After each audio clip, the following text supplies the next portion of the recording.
1 kilometer panjangnya nih. Ya, malam hari lagi, jam 2 malam. Berani nggak lewat kuburan? Takut. Yang saya tanya, kenapa ibu takut? Oke. Nah, karena takut, jadi balik lagi kan, nyari teman kan, dari 5 orang sambil bawa genjering, bawa patroma. Genjeringnya 2, tolal badru alaina, ya, sama patromanya 3. Begitu dikawal 5 orang, masih takut nggak bu? Hah? Ditemenin 5 orang, patromanya 3, di depan, di belakang, di tengah, genjeringnya 2, di samping kanan kiri. Masih takut nggak? Hilang. Pertanyaan saya berikutnya, kenapa sekarang tidak takut? Apa sebabnya? Karena ada apa? Ada temannya. Ya kan begitu. Jadi kesimpulannya, kenapa orang itu takut? Berarti karena dia merasa. Oke, jelas. Nah, selanjutnya hipotesa saya lanjutkan lagi. Jadi ketika ada orang lain yang menemani kita, rasa takut itu hilang. Karena kita merasa ada yang melindungi. Betul gitu? Oke. Dugaan semacam itu akan saya kasihkan hipotesa berikutnya. Seniki lamun bener-bener ana macan temenanan. Kalau andekan ada macan bener-bener mau, itu 5 orang yang mendampingi ibu ini pada lari masing-masing atau membela ibu? Berarti hilangnya rasa takut itu hanya pembohongan belaka, palsu semuanya.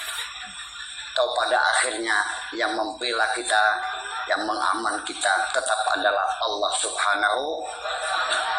Jelas, itulah makanya Nabi tidak pernah takut, karena beliau selalu sadar dan merasakan selalu bersama Allah Subhanahu wa ta'ala. Itu kata kuncinya. Jadi kapanpun, dimanapun, ketika kita merasa sendirian, pasti merasa takut. Baru ditemani orang saja rasa takutnya sudah hilang. Padahal dia tidak akan membela kita. Apalagi yang kita yakini selalu bersama Allah. Maka keyakinan Kanjeng Nabi akan kebersamanya dengan Allah ini yang tidak bisa dipatahkan oleh siapapun. Paham bu? Nah, hadirin hadirat rahimakumullah. Sehingga emosi takut ini sendiri menjadi satu pertanyaan selanjutnya. Takut itu apa sih sebetulnya? Ya. Dan kenapa orang itu takut? Begini. Lalu rasa takut itu kapan munculnya? Dan takutnya kepada siapa? Bagaimana untuk membindik rasa takut? Bagaimana mengatasinya? Nanti ini yang kita bahas.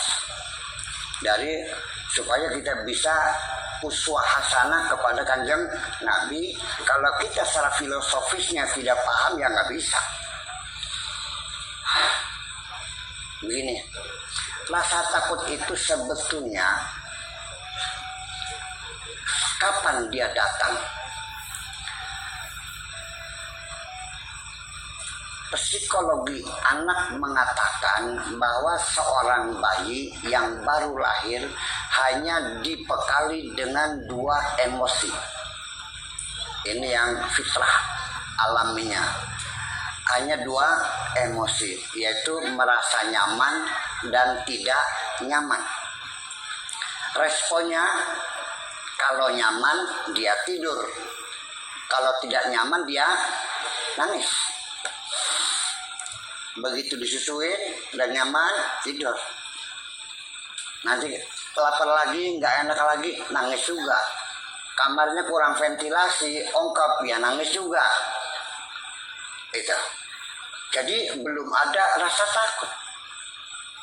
Nah, setelah bisa melihat, setelah bisa mendengar, ya kalau kita kasih bergerak di mata dia mengikuti, berarti dia sudah sudah bisa melihat. Kemudian kalau kita suarakan di sampingnya dia nyelinguk, ya berarti mata dan telinganya mulai berfungsi. Nah, baru setelah itu muncul rasa takut. Ini bagi para asatid silakan, kalau enggak kurang yakin silakan baca psikologi anak. Nah, lalu rasa takut anak ini apa yang ditakuti? Juga hanya dua rasa takut bayi itu. Satu, takut jatuh. Yang kedua, takut ketika mendengar suara bising. Itu aja. Ya, selain itu tidak punya rasa takut. Saya mau cerita. Sejak kapan kita takut binatang buas?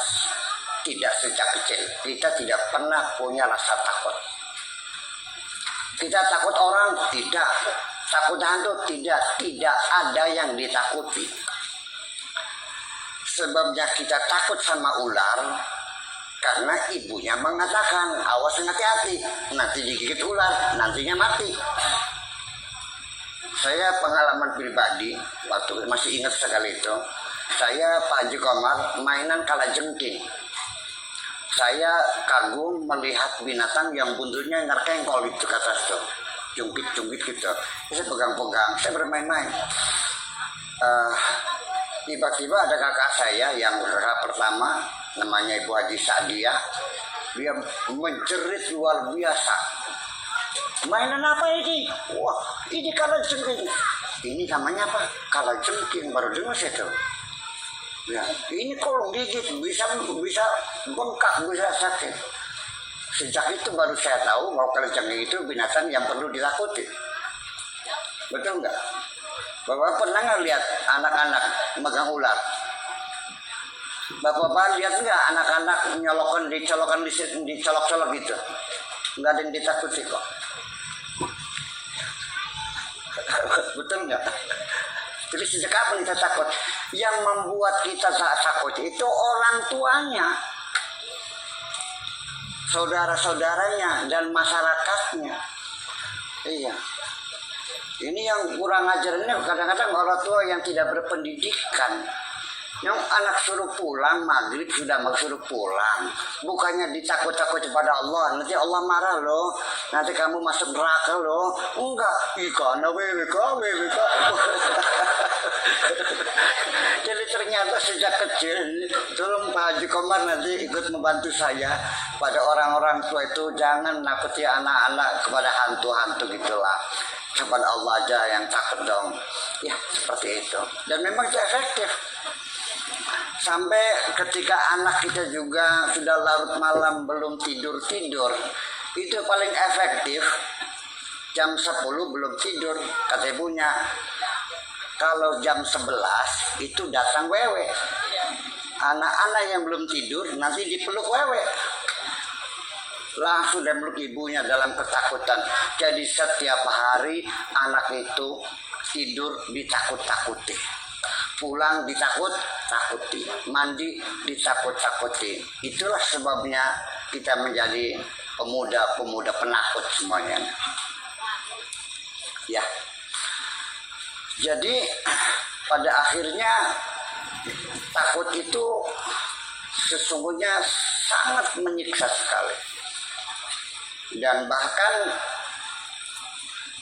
al-khawf atau rasa takut ini bagaimana digambarkan oleh Al-Quran, takut itu apa dan bagaimana. Ini orang kalau takut, fobia, kalau awalnya takut setan, takut jin, nah Kalau sudah takutnya nempel di apa jitok, bahasa Indonesia apa jitok gitu. Oh jitok gitu. Kalau sudah nempel di jitok itu melekat di sini, masuk kamar mandi takut, minta diantar. Ibu-ibu kalau anak-anak kecil kencing minta diantar nggak, Bu? Minta diantar nggak? Ya, ada yang minta diantar, itu dia takut. Lampu dimatiin takut. Ini rasa takut ini kalau tidak segera kita selesaikan, lama-lama berkembang menjadi fobia, menjadi penyakit. Akhirnya makan tidak lahap, tidur tidak lahap, mikir nggak jalan, meremang-remang, sampai akhirnya melihat wajah sendiri cermin saja ketakutan, ketemu orang ketakutan, segera hubungi psikiater.